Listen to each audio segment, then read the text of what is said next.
नमस्कार, आप देख रहे हैं सब तक एक्सप्रेस। प्रधानमंत्री नरेंद्र मोदी ने शुक्रवार को बिहार विधानसभा चुनाव के लिए अपने चुनाव अभियान की शुरुआत की और राज्य में एनडीए की सत्ता में वापसी का दावा किया। प्रधानमंत्री मोदी ने समस्तीपुर में एक सार्वजनिक रैली को संबोधित करते हुए कहा, लोकतंत्र के महापर्व का बिगुल बज चुका है। पूरा बिहार कह रहा है फिर एक बार एनडीए सरकार, फिर एक बार सुशासन सरकार, जंगल राज वालों को दूर रखेगा बिहार। छठ पूजा उत्सव में केवल 2 दिन शेष रहने पर भी भारी भीड़ की उपस्थिति को देखते हुए प्रधानमंत्री मोदी ने रैली में उपस्थित लोगों के प्रति आभार व्यक्त किया और कहा कि मिथिला के मूड ने निश्चित रूप से यह सुनिश्चित किया है कि बिहार एक नई गति से आगे बढ़ेगा। प्रधानमंत्री ने कहा, इस समय आप सभी जीएसटी बचत उत्सव का लाभ उठा रहे हैं और कल से छठ पूजा का महापर्व शुरू हो रहा है। इतने व्यस्त समय में भी आप इतनी बड़ी संख्या में यहाँ आए हैं। समस्तीपुर का वातावरण, मिथिला का मिजाज निश्चित रूप से यह सुनिश्चित कर रहा है कि बिहार एक नई गति के साथ आगे बढ़ेगा। मैं आप सभी का बड़ी संख्या में यहाँ आने के लिए धन्यवाद करता हूँ।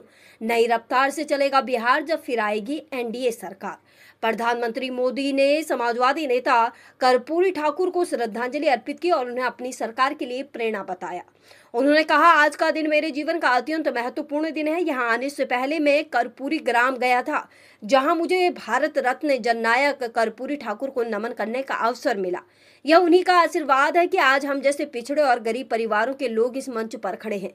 प्रधानमंत्री ने कर्पूरी ठाकुर की प्रशंसा करते हुए कहा कि उन्होंने स्वतंत्र भारत में सामाजिक न्याय लाने और गरीबों और वंचितों को नए अवसरों से जोड़ने में महत्वपूर्ण भूमिका निभाई।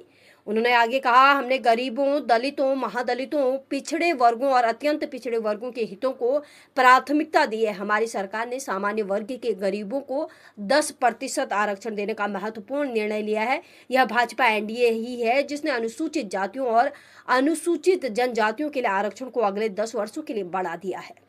एनडीए में भारतीय जनता पार्टी, जनता दल, यूनाइटेड लोक जनशक्ति पार्टी, रामविलास, हिंदुस्तानी आवाम मोर्चा, सेक्युलर और राष्ट्रीय लोक मोर्चा शामिल है।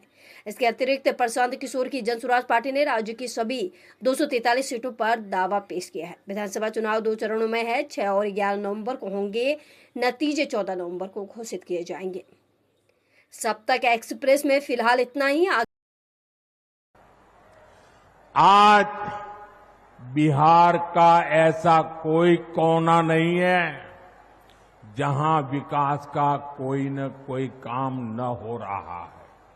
आप किसी भी दिशा में 50-100 किलोमीटर चले जाइए, आपको केंद्र सरकार या तो राज्य सरकार द्वारा कोई न कोई विकास का काम चलता हुआ दिखाई देगा। साथियों, एनडीए सरकार सड़क, बिजली, पानी, इंटरनेट, गैस कनेक्शन, इनको सिर्फ सुविधा नहीं मानती, ये सशक्तिकरण के, समृद्धि के भी माध्यम है। इनसे श्रमिकों को, इंजीनियरिंग को, मैकेनिक को, ऑटो रिक्शा, ट्रक, टैक्सी चलाने वाले को रोजगार मिलता है। किसान की, पशुपालक की उपज सही समय पर बड़े बाजार तक पहुंच पाती है और इसलिए बीते 10-11 वर्षों से ऐसे इंफ्रास्ट्रक्चर पर अभूतपूर्व निवेश किया जा रहा है। मैं आपको एक आंकड़ा देता हूं, लेकिन आप याद रखोगे क्या? मैं एक आंकड़ा देता हूं, आप याद रखोगे? जरा मुझे जोर से बताइए, आप याद रखोगे? इधर आप याद रखोगे? इतनी बड़ी माताएं आई हैं, आप याद रखोगे? कांग्रेस के समय में बिहार को जितना पैसा मिला था उससे 3 गुना ज्यादा पैसा भाजपा एनडीए की सरकार ने बिहार के विकास के लिए दिया है। 3 गुना ज्यादा।